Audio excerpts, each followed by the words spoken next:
welcome to the graduation ceremony for the class of 2025. As we prepare to celebrate such a momentous occasion, I want to take time to reflect on just how special the senior class is. I had the distinct honor of interacting and teaching with this senior class throughout the year. Some have been with us a short amount of time, and some have been with us from what feels like the very beginning. As I look out at all of you today, getting ready to turn the page in your own book, the memories come flooding back with flashes of laughter and all of our shared moments together. Each one of you is so unforgettable. Like a permanent stamp, you have been ingrained on my heart and in my mind. And I am so thankful to have been a part of this chapter with you. They say that a great presence is one where their absence is greatly felt, and your absence will be greatly felt. I have so much joy thinking of your chapters to come. May they be filled with even more joy and laughter. May the lessons be impactful and meaningful. And may you consider your life to be the most valuable thing that you own. To the class of 2025, it has been a true honor to walk beside each one of you. Thank you for the laughter and the memories that I will always cherish. As we begin the ceremony today, may we be reminded of the hard work, dedication, and commitment each of these students took in order to be where they are today. As they prepare to graduate today and walk out of these doors, we can be encouraged that this is simply only the beginning. Congratulations to you, class of 2025. Let's begin.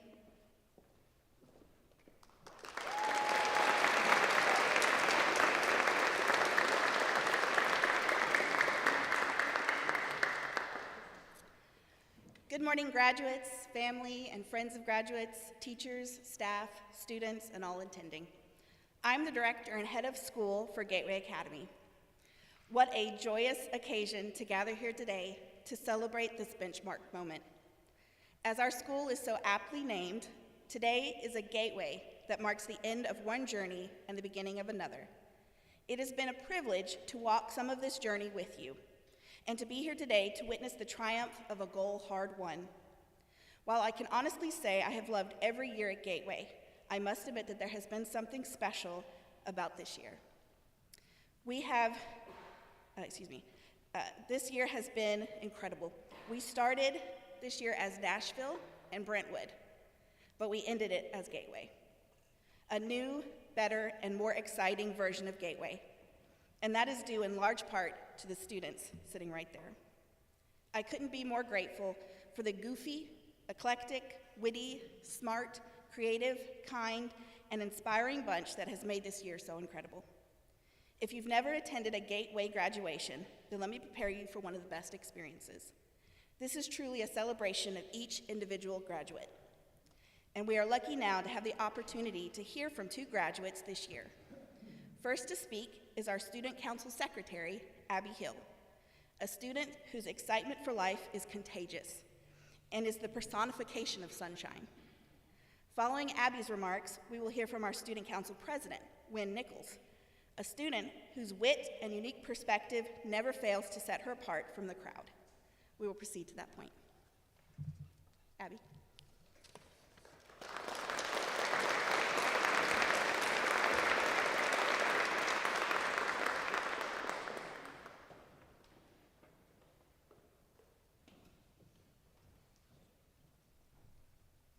Hello, my name is Abby Hill, and I have attended Gateway Academy for my junior and senior year. The non-traditional school has opened my eyes to what education could be. The one-on-one discussions have fostered my ability to explore topics in depth with enthusiasm. Having left my previous school in the middle of sophomore year, I had several credits to make up in my junior year. I was in a very rough spot mentally and academically when I started Gateway. My motivation was low, and I had no interest in learning. Because of the personalized curriculum, I was able to finish classes I missed, as well as my junior year classes in 1 year. I was also able to fall in love with learning about the world around us. Everything interested me. Talking to my teachers about astronomy, philosophy, civil rights, history, physics, and coding inspired me outside of the classroom to do my own research and envelop myself in information. This year, on the student council, I worked with my fellow students to push for social events to bring us closer together and cultivate a sense of community within the small school. We collected items for the Angel Tree Foundation, celebrated Mardi Gras with a car float parade, hosted a farmer's market, and we had the school's first ever prom this year. I'm so grateful to be able to make such a lasting contribution to the school that has done so much for me. Because of Gateway, I am passionate about learning, and I am so excited to use the skills I learned here in college. Thank you.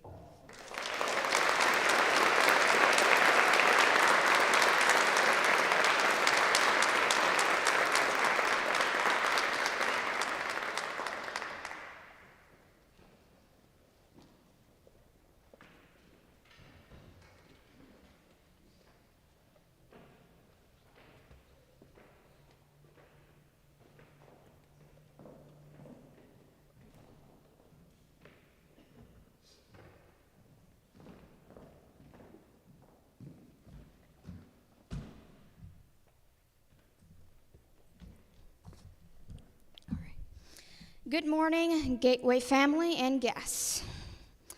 They say commencement means a beginning.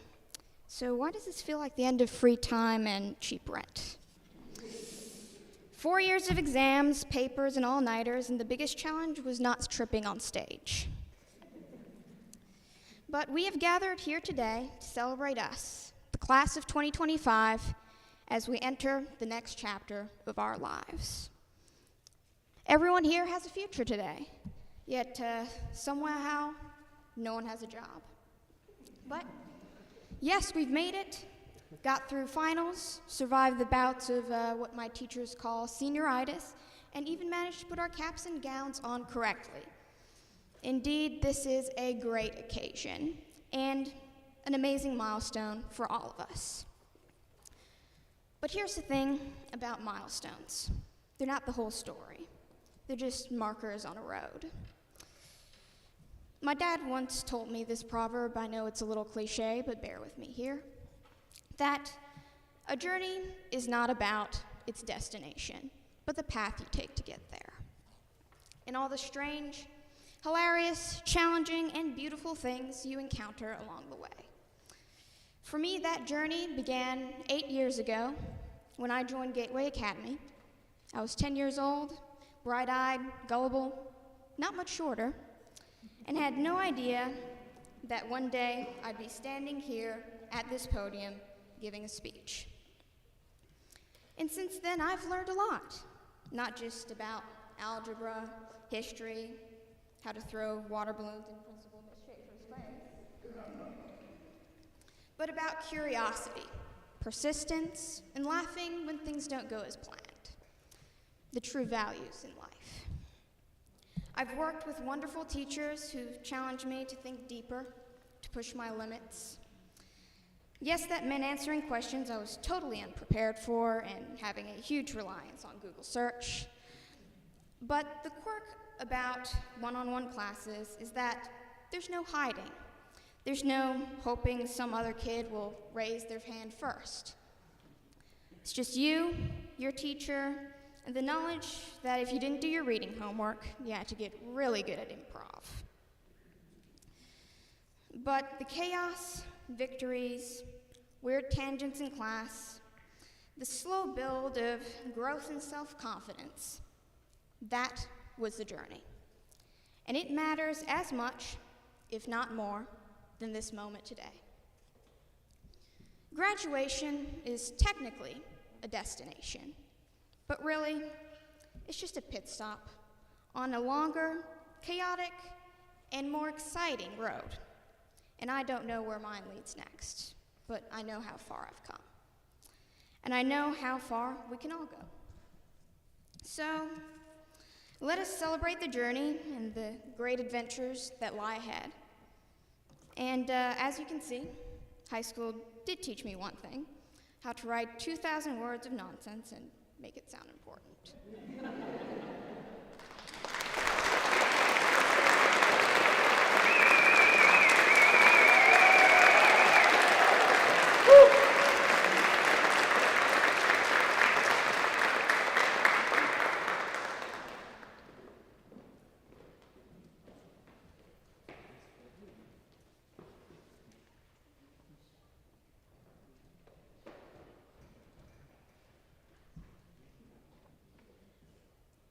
It is my great honor to introduce someone who embodies dedication, compassion, and leadership, not only at Gateway, but in every role he has taken on. Our keynote speaker this morning is not just a valued member of our current faculty, he is a true example of what it means to lead with heart and purpose. He began his journey in education with a Bachelor of Science in Elementary Education from the University of Alabama, teaching 1st through 5th grade for 8 impactful years. He then pursued a Master's in Special Education from Walden University, followed by an Education Specialist degree in Curriculum and Leadership from Lincoln Memorial University. His passion for equity and student success led him to serve at the Tennessee State Department of Education as the Director of Outreach and Special Projects, where he coordinated equitable access for Metro Public Schools. In 2019, he joined Gateway as the Community Relations Director, later becoming the principal of the Nashville Gateway campus in 2020. Most recently, in 2024, he brought his gift for connection and communication to the Brentwood Gateway location as the Community Relations Director. He is a leader who listens, a mentor who inspires, and a communicator who brings us all together. Please join me in welcoming today's keynote speaker, Mr. Ryan Mathis.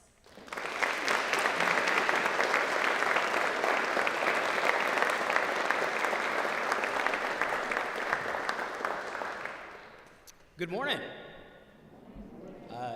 First off, thank you for the kind words from Ms. Fleming, and I want to thank you all for allowing me to be here today. Sorry about that. Allowing me to be here today to celebrate the amazing 14 graduates that we have before us. When I thought about what I wanted to say today and thinking about the journey that I have been on with Gateway, one word continued to came to mind, and that was the word of community. Community is defined as a zip code or a neighborhood or an area of which you live, or a group of individuals that share similar characteristics as you. While that's very true, I think community far expands that definition. Graduates, I want you to really take this moment to soak this in. Look around you in this room. These are members of your community. Your family, your friends, your teachers, those watching from afar. But also, I want you to take the time to think of the community members that have walked this journey with you to this point. Friends, family, teachers, coaches, instructors, doctors, whatever it may be, even if it was just for a season, those people have led you to this point. They have rallied behind you, they have encouraged you, they've challenged you, they've inspired you, they've respected you, and maybe frustrated you a little bit along the way. But they all walked that journey with you to this exact pivotal moment. And then I also think about community similar to what Ms. Schaefer said. We were Gateway Academy Nashville, Gateway Academy Brentwood. I had the humble and profound honor of leading our Nashville campus. And then we were set with a unique opportunity, an opportunity that allowed us to no longer be Gateway Academy Nashville, Gateway Academy Brentwood. We came together as one united community as Gateway. A group that welcomes everyone, inclusive to all. No barrier, no challenge, no past experience defines you. We are one. And we have walked this journey and are so proud to have walked this journey for even a small or large part of your educational path. And I want you to think about all those people that have been a part of your community thus far. Again, even if for a short amount of time, they have been a part of your story. They have been in a chapter. They may have been involved in the whole story of your life. But that book is closing. You've read the last page. When you walk out these doors today, you turn that tassel on your next adventure. There's a blank sheet of paper, a blank canvas, ready for you to write, paint, sculpt, and chart your next path. And the community of people that have been a part of your journey will always be here, but it's now time for you to build your own community, your own tribe. Remember those lessons you've learned along the way. Remember to welcome, encourage, challenge, inspire, be kind, be empathetic, be gracious. And know that there's going to be many twists and turns along the way, but it's an adventure that I cannot wait for y'all to experience. It's exciting, it's scary, it's humbling, but ultimately at the end of the day, you all will find your own community and give back to others. Remember along the way to give grace to others, but ultimately grace to yourself. I am incredibly, incredibly honored to have seen and been a part of this journey of you 14 amazing human beings. Even if I didn't get to know you that well, I know the impact that you not only made on our community, but all of us sitting here today. And I want to thank the families, the friends, and the teachers. You are all part of this community too, and I have been honored and humbled to serve you all as well. We are all in this together, and I think I can speak for everyone when I say, congrats to you amazing individuals. I cannot wait to see what you chart on your next adventure. Congrats to the class of 2025.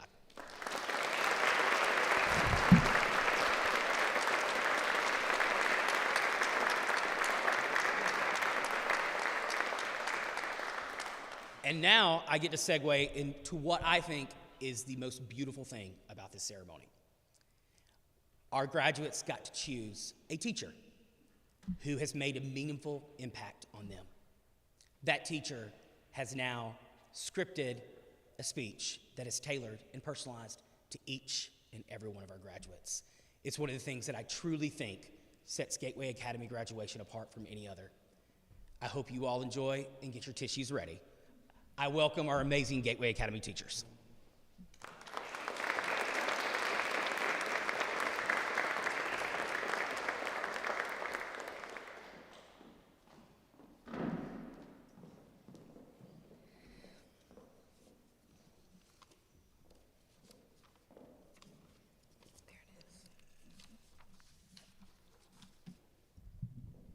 Good morning.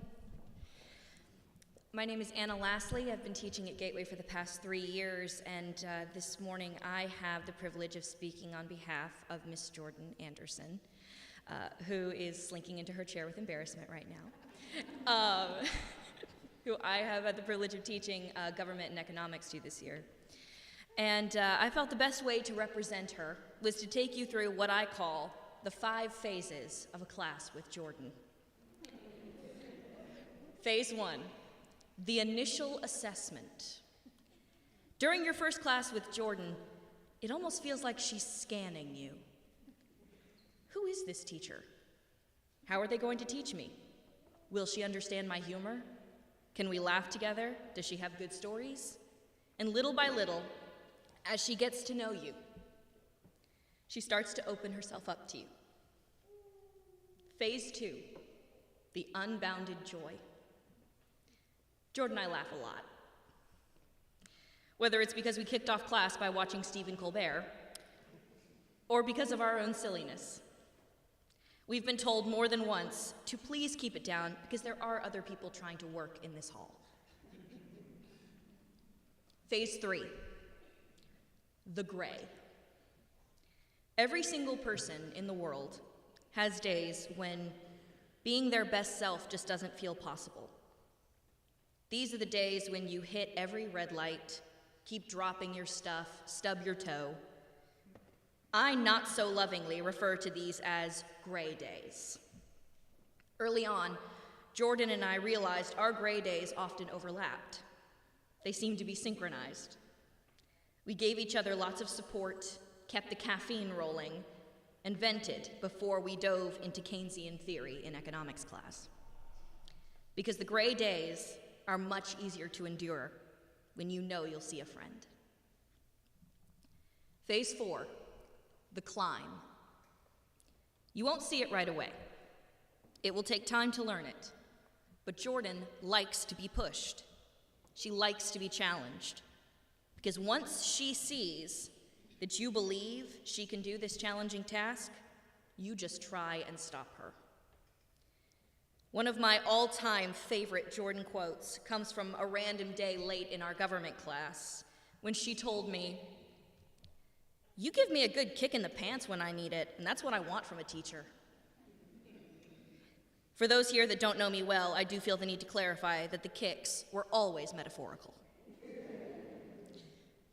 And phase 5, the reveal. As the semester winds down, you begin to think about the months you've spent teaching Jordan. All the laughs, the gray days, the challenges. And even though you're sad to see this wonderful young lady leave your class, you also could not be prouder. And just when you think you can manage all of these emotions, she goes and asks you if you'll speak for her at graduation. You try and hide how much that means to you, but you don't do a very good job. So she just smiles and asks if you need a tissue. You decline, even though you could really use one, and try to continue teaching about consumer behavior in economics. This last phase is bittersweet, but as a teacher, your deepest wish is that your students will move on and find their place outside of your classroom. But you also know that Gateway simply will not be the same without her. Congrats, Jordan. Love you, girly.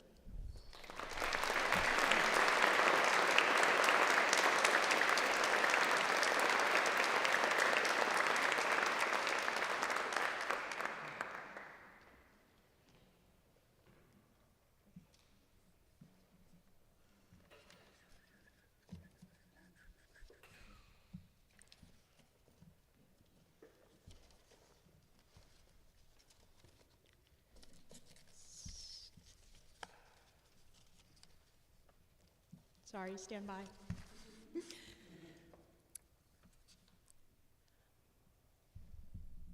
When it comes to Ben Bodenheimer, it's hard to capture all that makes him wonderful in such a short speech, but I will do my best. I'd like to begin with a quote. It begins like this: "Can you call me twin in your graduation speech?" You guessed it, Ben Bodenheimer, about a week ago. So there you go, Ben, or twin. Whatever works for you. As silly as it is, the dozens of times he's managed to call me twin since then, or asked to call me Morkster, they're all a part of what makes Ben such a great presence at Gateway. For those of you who don't know me, I'm Miss Morkel, and I've had the distinct pleasure of teaching Ben technical writing over the past semester. Being Ben's teacher has been such a joy-filled experience. His curiosity for learning, his willingness to take anything on, and his enduring sense of humor always brighten my day. If you've taught Ben, or even had a conversation with him, you likely walked away laughing, and you always walked away with a friend. When speaking to other teachers about Ben, there are almost always laughs involved. The word fun will always come up, which may seem like something inconsequential, but it is a rare gift. Ben is the special kind of person who can read a 50-page plus academic article on astrophysics, analyze it effectively, and still have time to organically embed some sort of bit that he's come up with in 50 minutes. But that's Ben for you, someone who enjoys learning for the sake of it and will bring a sense of whimsy to everything he does, no matter how tedious or daunting it may seem. Not many students would take so much time to build a telescope for a project and do it with a friend who isn't even in his class. He is an excellent collaborator and friend to fellow students and always gives his all in and out of the classroom. Whether Ben is killing it at math trivia and eating a full pie in my classroom as a result, or throwing water balloons at his teachers and friends on field day, you know that Ben will bring his A game, and he will do it in the funniest way every time. He will even be a good sport when his teachers get him back by pouring a bucket of water on him, or 3. In class, Ben may joke about playing Papa's Pizzeria every single day, a classic on cool math games, or riff with you in the hallway about an assignment, but an hour later, you will see that he's actually attempted to write a beautiful summary over a 100-page article on dark matter. He'll most likely proceed to ask extremely insightful questions, and often he will go above and beyond the bounds of the assignment. He does this across all subjects, and even though these qualities and behaviors are exceptional, they are not surprising when it comes to Ben. He is intelligent, insightful, kind, and always strives for excellence. Ben is going to study astrophysics in college this fall, which is something I am endlessly proud of as a science teacher. I know that with your passion and drive, Ben, you are going to excel. No matter what, I hope you stay just as weird, whimsical, and curious as you are now. We will miss you here at Gateway. But truthfully, wherever you go, I know you will do amazing things and brighten many more lives, just the way you've brightened ours.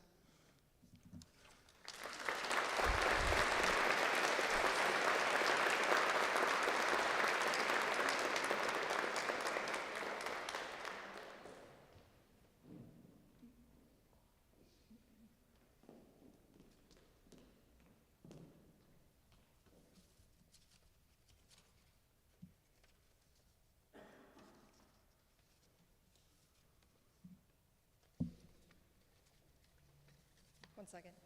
A, my foot fell asleep, and B, I'm trying to find my paper. All right.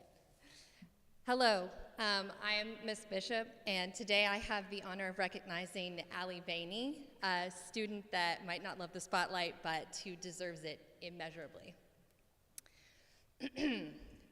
I've lived in darkness a long time. Over the years, my eyes adjusted until the dark became my world and I could see. No, this isn't a snippet of Plato's allegory of the cave, but it's some of the first lines spoken by Dexter Morgan on the television series Dexter, which for those of you who are familiar may seem a bit dark for a graduation speech, but stay with me. From the inaugural week of classes, I was reminded how misleading first impressions can often be. For example, Allie would always arrive early, but with her head down, quietly taking her seat. Demeanor a bit like the sky after rain when the clouds haven't quite cleared, but there's a hint of sunlight pushing through. So gradually, over the weeks, that light grew stronger. Allie began to open up, laughing during discussions, sharing weekend stories, even reading aloud in class with theatrical flair. So by the end of the year, she had fully stepped into the sun, and in many ways, so had I.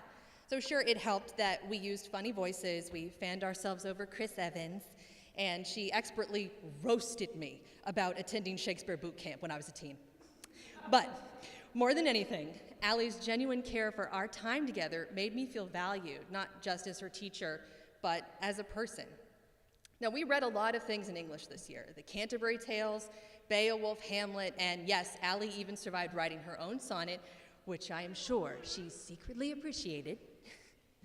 But what made Allie stand out, it wasn't just how well she read texts, it was how well she read people. So she didn't just analyze characters, she understood them, right down to the weird, contradictory, very human parts. Now, we'd often end up laughing about the strange stuff people do, both in books and real life, even though in between serious literary discussions, we probably spent too much time debating lunch. So one of the many things that we bonded over was TV. Our shared range, including everything from Jane the Virgin and Gossip Girl to Vampire Diaries and Dexter, which is probably the most chaotic spectrum imaginable.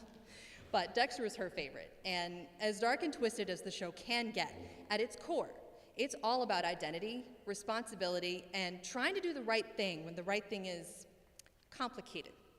That's probably why Allie enjoyed reading Frankenstein more than anything else this year. Both Dexter and Frankenstein are meditations on what it means to be human, what defines a monster, and whether society has a role in creating the very evil that it fears. So being a teenager these days between social media and a pandemic is like growing up with too much dark. And here's where I circle back to that Dexter Darkness quote. Allie has an incredible ability to see clearly in the moments that aren't easy, whether it's in literature or in life. She notices things others might miss, and she shows up, not because it's fun or easy, but because someone's counting on her. She's even thinking of heading into the medical field, which is perfect because she already understands what it means to care deeply and act responsibly. Even if she didn't want to get up early, even if she wasn't 100% sure she felt like it, even if, true story, she had a fender bender, she'd be there. And she'll keep being there for the people who need her. Allie, your empathy, your humor, your loyalty, and your grit are going to change lives. They already have. Congratulations, and thank you for being exactly who you are.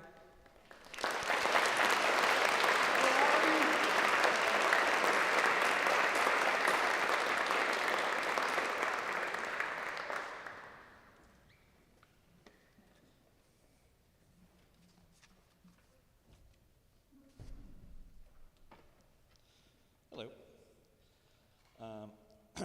I've had the pleasure of working with John Kane since the fall semester, and it is my privilege to be speaking here today on his behalf. As I've gotten to know him, I've come to know a lot of his better qualities as well. John is a hard worker who puts his best effort into almost everything I see him do.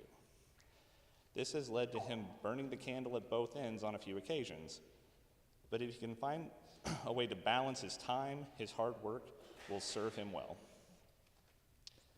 He also has a strong sense of right and wrong and is always striving to do good. I hope that he never stops trying to help the world around him. More than anything, though, the thing that I associate with John is his curiosity. I can't count the number of times that John has come into class eager to discuss the events of the day, and we'd get lost in the discussion. There was almost always something going on in the news that John wanted to talk to me about. And since we had government and then economics together, there's always just enough of a plausible reason to talk about it. One of the best qualities a student can possess, one that can't really be taught, is to have that genuine curiosity for the world around them.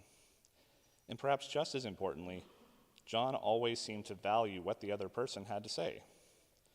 Whether it was me, one of his other teachers, or even the occasional student, John would always hear the other person out, even if he didn't agree. Indeed, he often showed that he was open-minded enough to change his opinion when he learned something new. That, I think, is something that all of us could learn to be better at. John, I hope you never lose that curiosity of yours. I hope you never stop asking questions or trying to understand the world around you. You're a fine young man, and if you keep a level head on your shoulders, a strong heart in your chest, and remember to check your sources, I think you'll be just fine. Congratulations.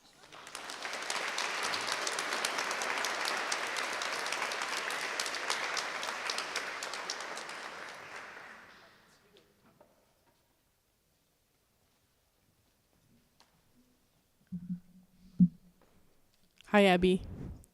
How are you? I'm pretty good. So, when I heard that Abby had asked me to speak at her graduation, my first thought was, oh my God, how could you do this to me? I'm exaggerating mostly. My blood pressure did go up. And then my second thought was, you know what, Abby? You showed up, you put in the work, you politely laughed at my dumb jokes for 3 months. I'll do it for you. So I'm here, and I want to do it right, and I want to do a good job, and if things start going too south, I invite you to personally yank me off the stage with one of those old-timey hooks. I will strut and fret my 5 minutes upon the stage and be heard from no more. Coincidentally, Abby and I came to Gateway at almost the same time, and in that, I feel like we kind of embarked on this journey together. We both had to figure out how this new format worked. I gave her so much paper in our first unit. I think a whole binder's worth of paper of notes. She remembers. I think I did a better job during these last couple months, and I hope she says so. As I got to know Abby, she regaled me with tales of the last high school she attended, and she told me some really wild stuff. I related to that, having also had a very chaotic, turbulent, and at times anarchic experience at my public high school. I don't think I need to explain that the public school system has its issues. We wouldn't be here if it didn't. As we embarked on our journey together in this brave new frontier, I learned a lot about Abby. She's a great writer. She's thoughtful, intelligent, great sense of humor, laughed at my jokes. She likes to cook. And I think most impressive, she's an extremely talented artist. And I'm not talking like good for a high schooler. She's like seriously, genuinely like kind of blew my mind good. And it's not just me. I've heard great things about Abby from her other teachers too. And it makes me wonder, these things that I learned about Abby, did her teachers at her previous schools know? Did they ever get a chance to get to know Abby the way I did. Like I said, I've only been at Gateway a short time, but even within just my first few days of teaching here, I realized that I was part of something really special and really important. And a large part of what makes it so special and so important is students like Abby. Another thing I learned about Abby, she told me she could not remember the last time she read a book cover to cover. And she told me many times she wasn't good at reading.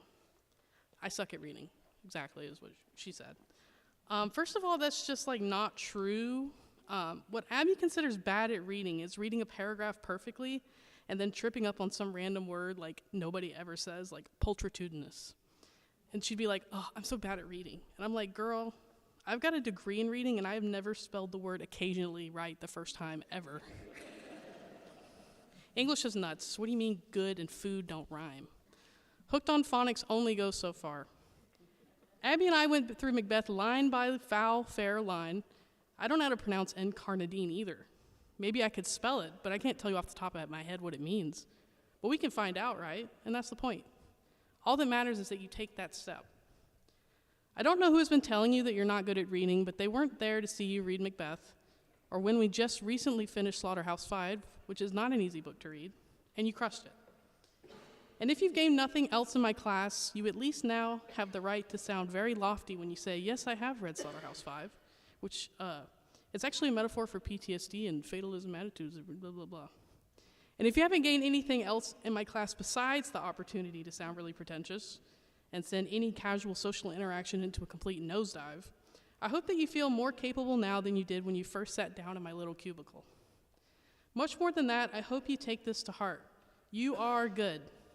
And I like to think I have at least some authority in saying that. You are good, Abby. And I hope, too, that you allow yourself to be fully present in this moment. Don't worry about what you're doing after this or where you'll be in the coming months or even years. Take this in. Where you are, the people around you, me up here, yapping as usual. Let this moment become that hardened chunk of amber, and let yourself and everyone else here with you be the little life forms captured inside it. Keep it, take it with you. Remember, no matter where you find yourself in the future, no matter what road life takes you down, the peaks and valleys, you will always be here in this moment. And we will always be here with you in this singular moment of time. And you will have always been here. And every decision, indecision, success, and mistake you've made leading up to this moment has made what you've achieved today possible. Anyways, keep creating, keep reading. Please give yourself more credit. Thank you.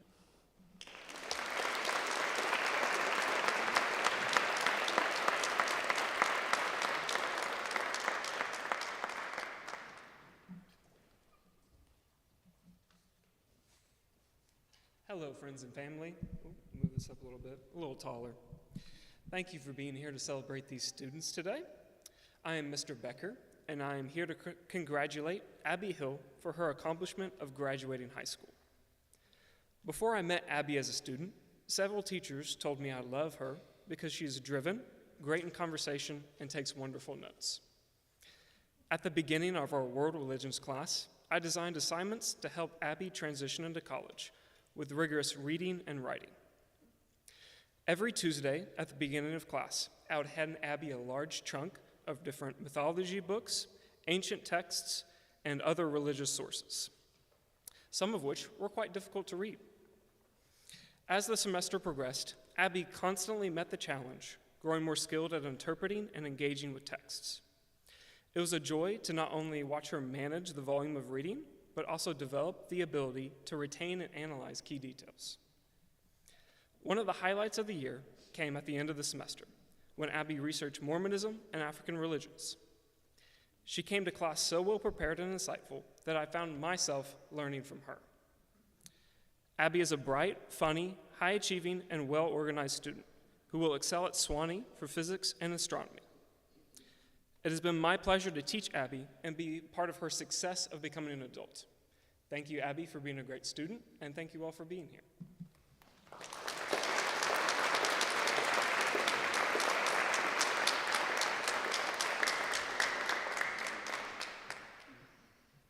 Hello, my name's Ms. Tucker, and I get to speak for Baker. It has been a lot of fun being able to teach Baker this semester. Despite being in math class, I think we had a good time. Baker was not only a student while in my class, he taught me a lot too about college basketball. Now I will keep my eye on Cooper Flagg, Zakai Ziegler, and Caleb Love. His passion and interest shone through whenever he had the chance to tell me about basketball. He does enjoy other sports as well. He learned more than just statistics in our class. He got to learn about hockey and stay up to date in the NHL. But now I can reveal my trick. Whenever we discussed basketball or hockey, we were actually discussing statistics. Beyond sports and statistics, though, I got to know Baker, and I was able to learn about him. I learned that he is not only a great student, but a great friend. He is independent and confident and loves life. I know he will never struggle to connect with people and make friends. Ole Miss is a lucky college, and I know he will fit right in. He has a drive to learn, too. I wouldn't be surprised if one day I'm looking at an article about basketball and the author is a name that I recognize. Or if I'm watching commentators on ESPN and I see a familiar face. Baker Jennings sharing his love of the sport with others, getting people captivated with the sport, even people who have never cared about it before. Congratulations on making it to graduation, Baker. You got this.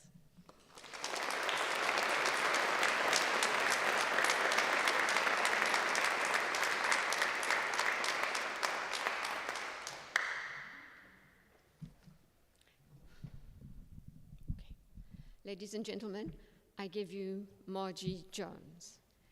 She actually graduated last December and is now on her way to Wheaton College in Massachusetts. In these last 6 months, she's been continuing her work as a waitress at Soy Bistro, and also has done quite a bit of volunteer work at Walden's Puddle, a wildlife rehabilitation center. So now, I've heard a lot about stories this morning, and that's the theme of my talk about hers. Have you noticed how numerous things get couched as stories these days? A shoe designer tells me every shoe, the design of it starts with a story. A database architect tells me he's working on his part of the story of a database. Honestly, can there be a story there? And in my art group, people don't talk about painting a picture as I would. They are telling stories. And I just thought my path is an unstoried path. And then I read through the notes home I sent Margie's parents every week for the year that we did pre-calculus together. And lo and behold, there was a clearly discernible story there, a very pleasing story. She arrives as a very bright, both in her personality and in her intellect, a student who is kind-hearted, eager to learn, and very eager to please. I see she's very serious about her waitressing job, and then the writing indicates that these two things don't really go together so well, so the homework doesn't get done as a high school math teacher would recommend it get done. We make adjustments, mostly in class, and over time I can see how she changes, how she finds the balance, and how she grows, both in math and then in the skills that she acquires at her job. And I'm really impressed by all that we covered in that course. I didn't think we did that much. She ends with an A in the course, and then she goes on to do a dual enrollment course at the community college and a math course, and does equally well. Throughout, she remains congenial and positive, and her affinity for animals show up, even in notes home. And that trait just happens to be one that I value very highly. So I'm not surprised that she is heading off to study biology and then have a focus on animal behavior. I think that's well worth doing. Over the year, outside of Notes Home, I saw her grow comfortable in her own skin and how she came to value her own opinions without being harsh and negative on other people who disagree. And that is no small feat for a high schooler to achieve. She has now experienced community college classes. Next, you will face the time away from your family. You'll be far away, and you'll have more classes. And don't get a fright when you get a B or a C. Remember, C's get degrees. I am sure there will always be ups and downs. That's just part of life. But I believe that your story will continue to be a wholesome one for you and your parents and family who have invested so much in you. I trust that you will keep your hopeful disposition. And to this end, I want you to remember something that Marcus Aurelius said, the Roman emperor in the 2nd century. The soul becomes dyed with the color of its thoughts. And I'll say that again. The soul becomes dyed, as color dye, with the color of its thoughts. Always guard your thoughts, Margie, and deal only in truth. Go well.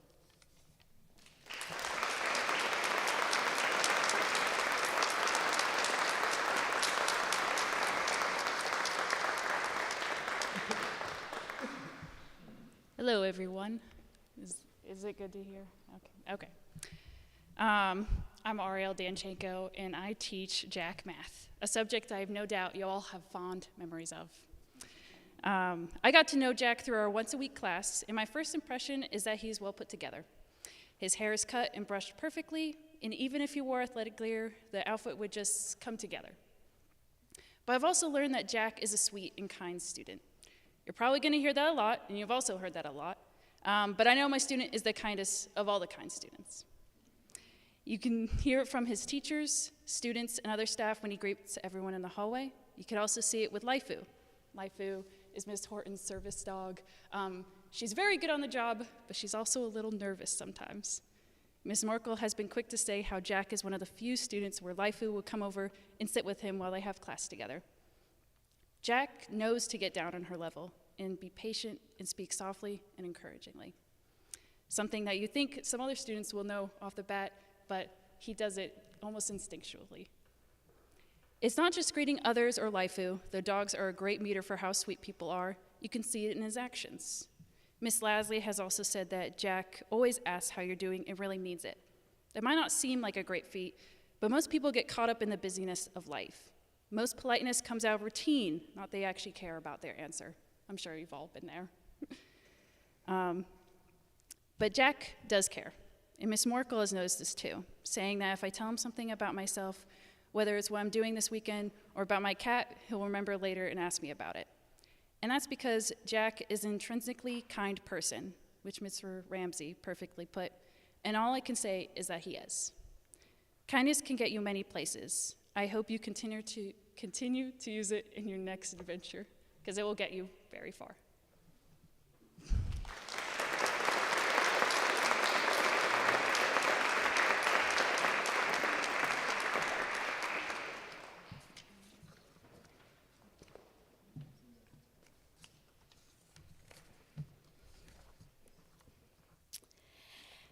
Have you ever met a tiny giant? A walking, talking oxymoron that stands about yay high, but towers over you. Someone who is smarter than you, more talented, funnier, funkier, and has more style than you. Before I was the director of Gateway, I was a teacher. And I'll never forget when Ashley Duggar-Lauer stopped me, in the bathroom of all places, to tell me she was assigning then freshman Wynn Nichols to me for English 1 for the fall. She said, "You are going to love her. She's the best student you'll ever have. She's ridiculously talented and creative, and I think you two will get along great." Little did we know. It didn't take me long into the year to realize I was getting to work with a tiny giant. It can feel incredibly intimidating to teach a student who, at 14, was wittier and more clever than I will ever be, but it never felt that way with Wynn. It's just always felt like a joyful privilege because, for the most part, Wynn uses her powers for good. My office is decorated with the artwork she has created for me, a cheeky drawing of William Shakespeare, Aria comics, and my AC/DC TNT-wielding duckling pillow.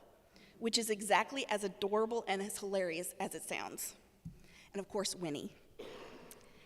Each a gift that I will treasure and proudly show off forever to each new incoming Gateway student, by the way. And if you'll allow me a moment of sentimentality, even if only to make up for the fact that I called you an oxymoron a few minutes ago, which I only did because I know you and my sense of humor is very close, and I knew we'd find that funny. But I must share that Wynn experiences the world with a full palette of color and then uses those experiences to create and express. She paints and draws with more than just the brush and the pencil. To know Wynn is to know what it's like to hear Hendrix play the guitar.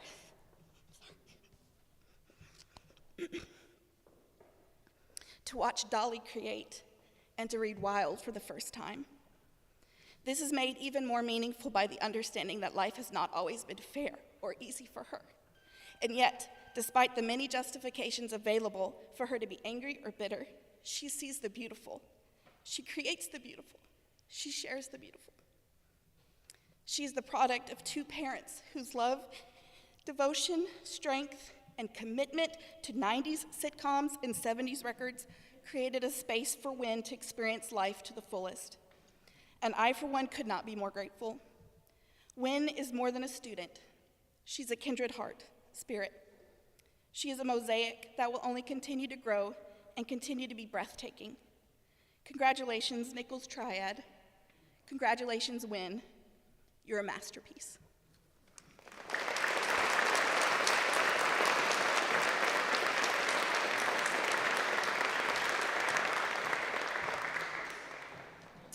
My name is Anise Blanchard. I am speaking on behalf of James Pierce. I was his English teacher.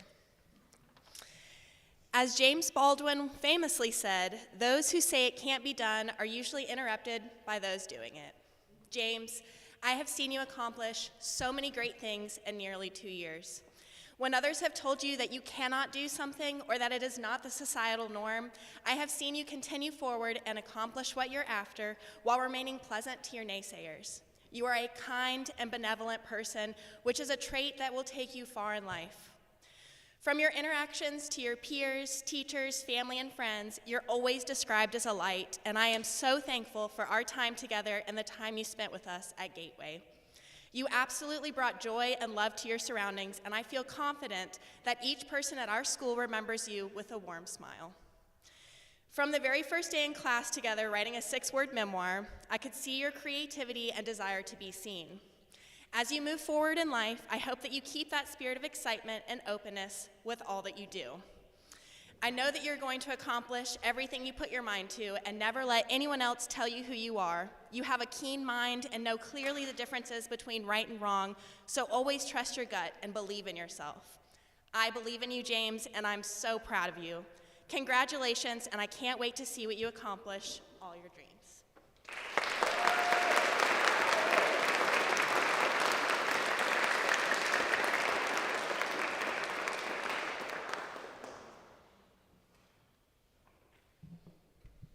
My name's Miss Slayton, and I'm speaking for Travis Richter.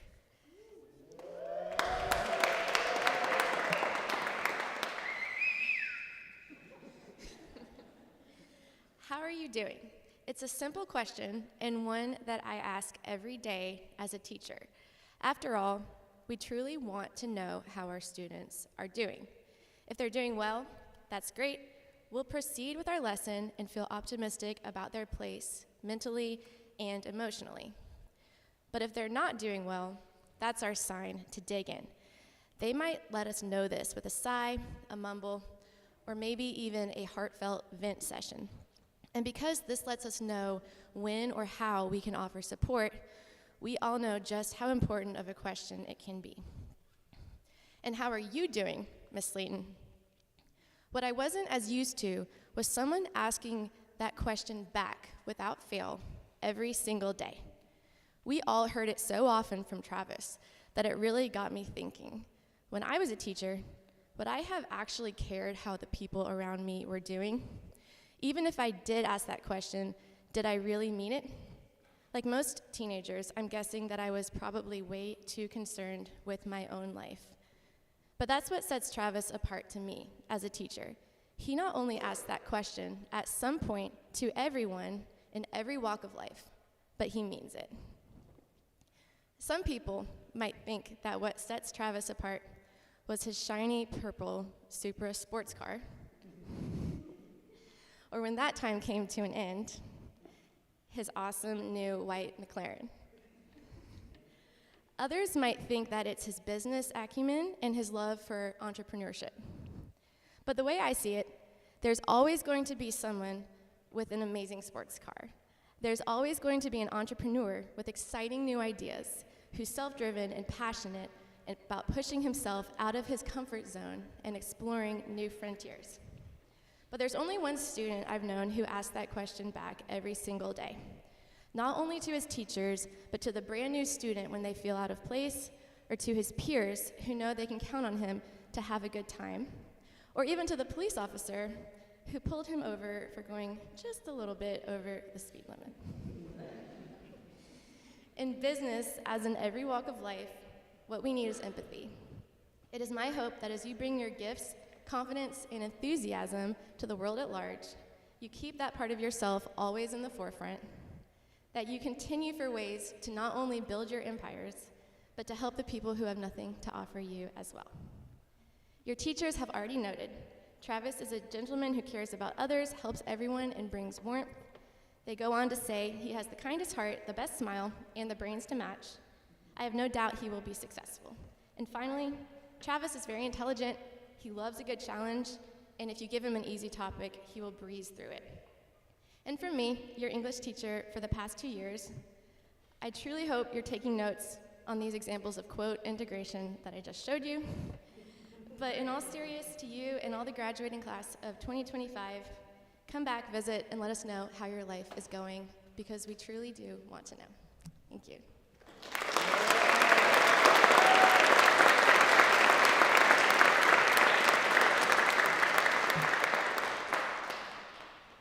I will now be reading Thomas's speech from Miss Rutledge, who could not make it, but I am going to add a quick thing from me at the end as well.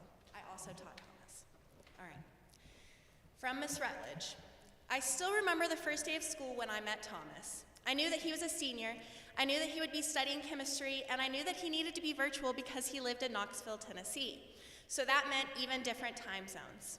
But it was that first look at Thomas which put the words into my head which I have never forgotten. You see, both Thomas and I had arrived on screen for our first class meeting, and each of us had come with our hair pinned up neatly in a bun. So my first thought upon meeting him was, this is going to be a really great year. Because here was someone who already had a sense of style, and even more importantly, a sense of himself. Thomas brought a joyous sense of humor to our class. From his vivid descriptions of how he felt about the family cat which would scratch relentlessly at his door, to his cries of no when he would open the Google Doc of work I had sent him, but I always knew that he would do that work and do it very well. While teaching at such a distance, it is difficult to give any tangible reward for work well done, but Thomas found a way that was fun for both of us.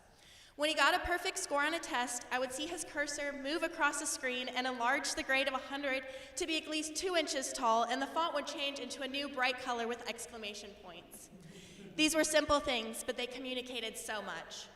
By the close of our year, Thomas had come to realize that while he most definitely is not planning to spend his life pursuing chemistry, the subject does have some relevance to his life. But most importantly, Thomas now knows that he is capable of so much more than what his first impressions might tell him. He will find his future one step at a time, and it will be a future that will bring him and those around him great joy. From me. Personally, Thomas, you have made my year so fun. I will cherish reading all the hilarious short stories with you and hearing your comments. From someone who said they didn't enjoy reading at the beginning of the year, I hope you have grown a love of literature and that you continue reading. Always trust your instincts. You are a smart, wonderful person, and I can't wait to see all that you accomplish. I'm so proud of you.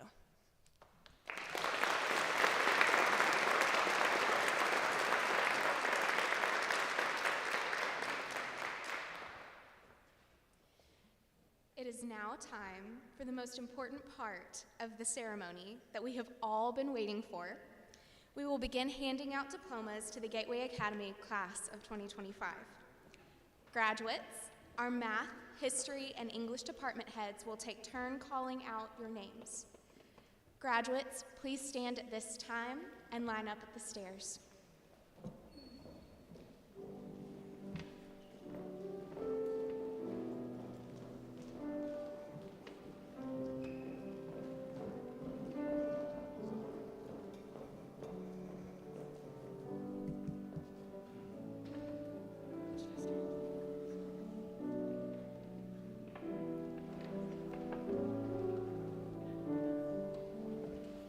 Jordan Lane Anderson.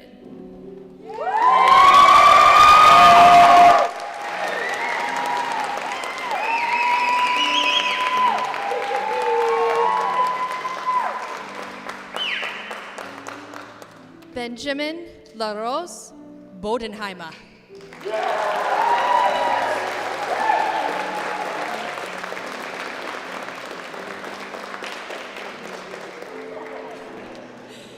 Allison Len Vaney.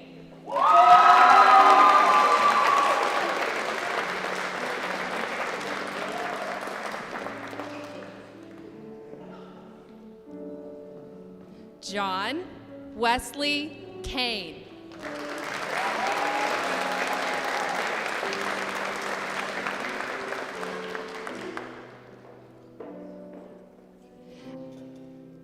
Abigail Ann DeMott.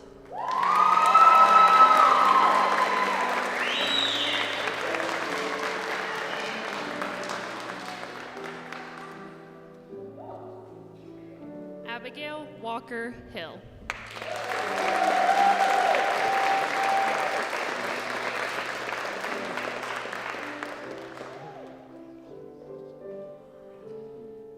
Baker Stephen Jennings.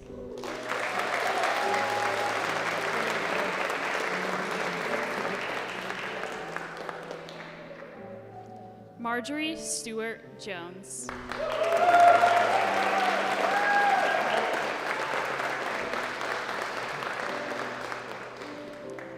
Watch out behind you. Jonathan Harrison Millam is right there.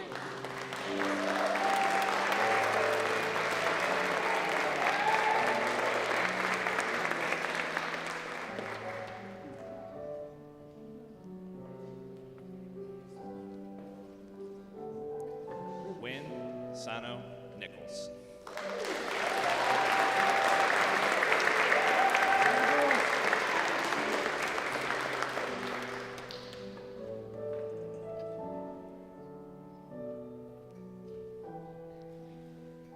James Kavanaugh Pierce.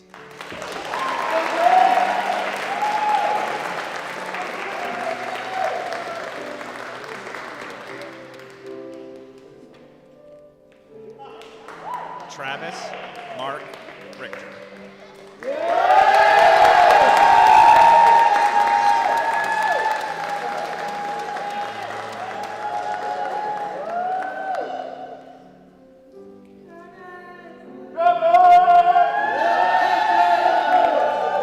Thomas Henry Savino.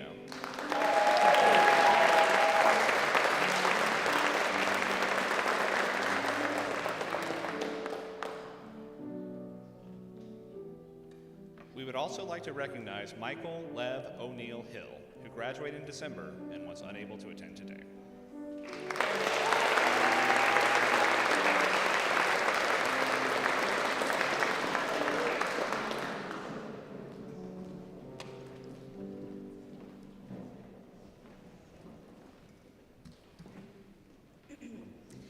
I warned the graduates, but I guess I didn't warn everybody else. I'm a crier, so we're going to see if I get through these final remarks.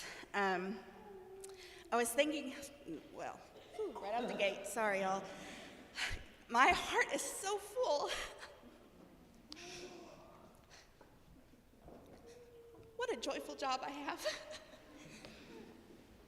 I am so grateful for these students right here. Each one of you have left your imprint on my heart. I value each one of you so much For your own reasons, I started this school year with much fewer gray hairs than I do now, but I value those a great deal because it means that whatever struggles we had, we overcame them, and we're here today. We're triumphant today. Parents, teachers, thank you so much for what you do for these students, for how much you pour into them every day. It does not go unseen, and it is not unappreciated. I've been thinking a lot about what I wanted to say, and I just keep coming back to that word, kindness. Graduates, you're going to have a lot of choices in the future. You're going to have opportunities and moments where you're not going to be sure what to do. Let me encourage you to make the kind choice, whether that's kindness to yourself or kindness to others. You won't always feel right when you do right, but I promise you, when you make those choices, it always feels better than choosing to be selfish. Being on this journey with you guys means so much to each one of us here. We cannot express that enough. So I want you to remember that. I want you to remember on those days when you are not feeling good enough, know that you have a whole team at Gateway who will still talk about you, who will still remember you for how extraordinary you are. Before this ceremony ends, I want to take a moment to thank everybody for coming today. And graduates, your teachers, administrators, and families are all beaming with pride. We feel so fortunate to have been part of your journey through high school. And now, it is my great honor to facilitate the final ceremonial moment. Graduates, please stand.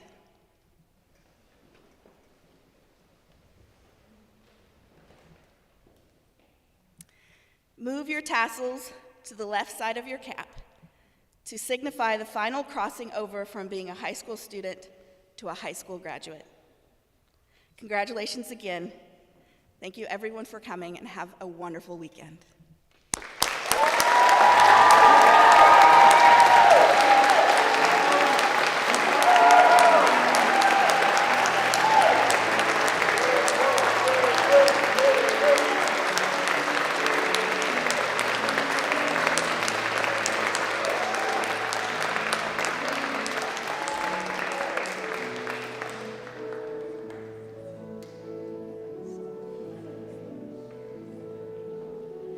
Now's the time to get all the photos done.